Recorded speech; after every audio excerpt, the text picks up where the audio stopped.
ఇతనే మన బాల. వీడి పేరును బట్టి మనిషిని అస్సలు అంచనా వేయకండి. పేరు ఎంత మంచిగా ఉందో వాడు అంత వెధవ, సన్నాసి, దయలేనివాడు. కాబట్టి పదండి వీడికి కర్మ ఎలా కాలుతుందో చూద్దాం. ఊరికి చివర అడవికి ఒడ్డున ఒక చాయ్ దుకాణం ఉంది. అక్కడ చెంచం బాబా కూర్చొని ఉన్నాడు.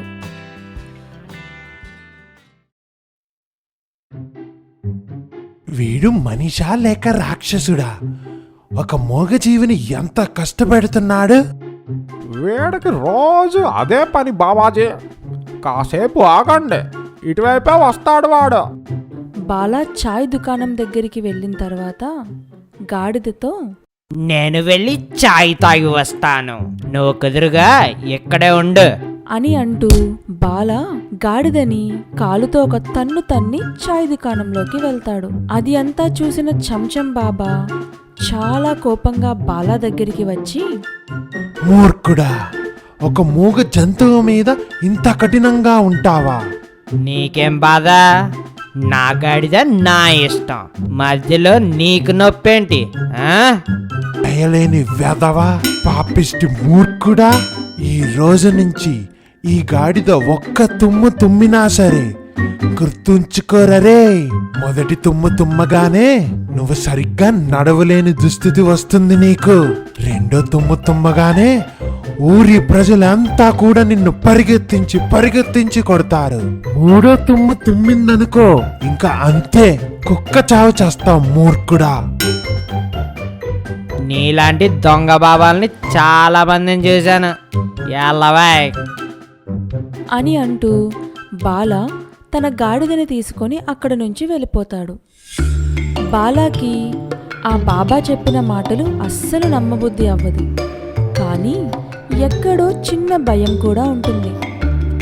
బాల కావాలనే తన కర్మ కాల్చుకోవడానికి గాడిద ముక్కు దగ్గర కారం పొడి తీసుకొని వెళ్ళి ఊదుతాడు. కానీ ఆ గాడిద ఏమీ తుమ్మదు. దొంగ బాబాగాడి దొంగ మాటలు అన్నీ నిజమైపోతాయా ఏంటి అని అంటూ గాడిద మీద ఉన్న కర్రలను దింపుదామని వెనక్కి వెళ్ళేసరికి ఆ గాడిద గట్టిగా ఒక తుమ్ము తుమ్ముతుంది. నా కాలు చచ్చిపోయిందిరా దేవుడా, నీ గాడిద మొహం దానా అని అంటూ బాల ఆ గాడిద మీదనే కూర్చొని డాక్టర్ దగ్గరికి వెళ్తూ ఉంటాడు.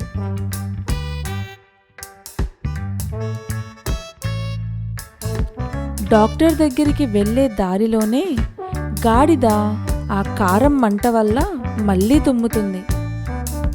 ఆ గాడిదకి ఒంట్లో బాగోలేనట్టుంది, అయినా సరే వెదవా దాని మీద కూర్చుని వెళ్తున్నాడు చూడు.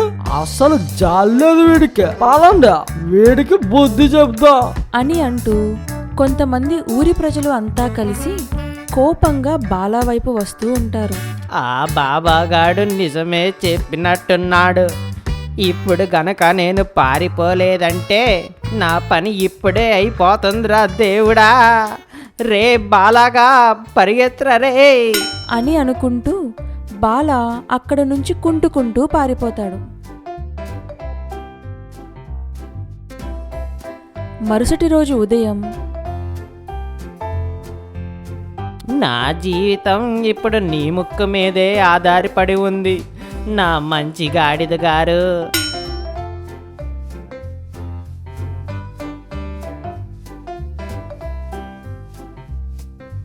అని అంటూ బాల అప్పటి నుంచి ఆ గాడిదని చాలా చక్కగా చూసుకోవడం మొదలు పెడతాడు.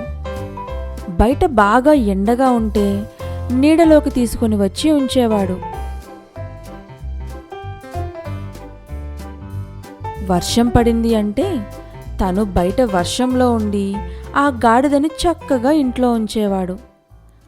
అలా ఒకరోజు బాల తన గాడిదతో అడవిలో నుంచి కట్టెలు తీసుకుని వస్తుండగా చాయ్ దుకాణం దగ్గర మళ్ళీ ఆ బాబాజీ కనిపిస్తాడు.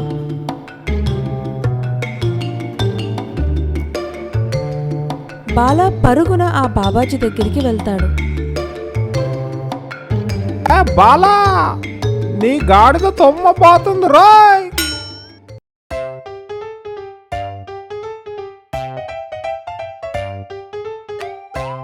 ఆ మాట వినగానే బాల చాలా భయపడుతూ కింద మీద పడుతూ ఆ గాడిద దగ్గరికి పరిగెడతాడు.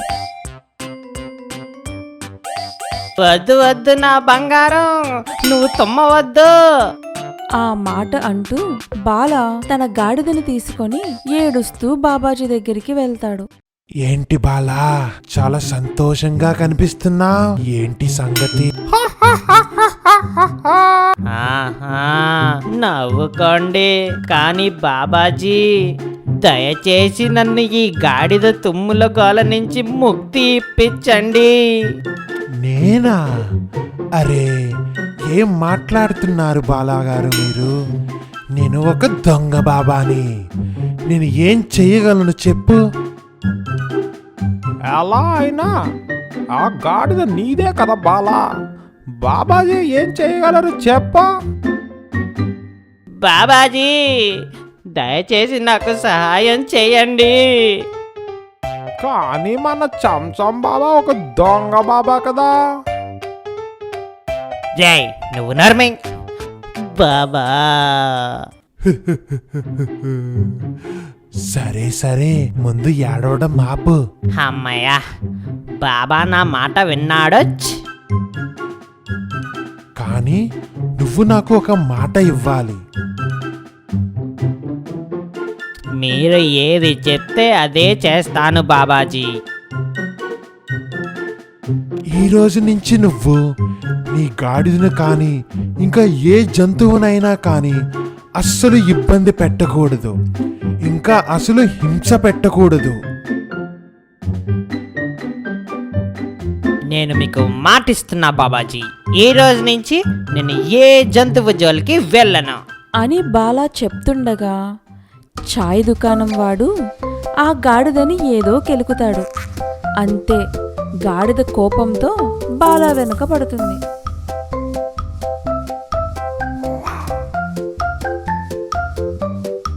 అబే ఓయ్, నేను మారిపోయాను కదా, ఇప్పుడు నీకేమైంది నా బంగారం?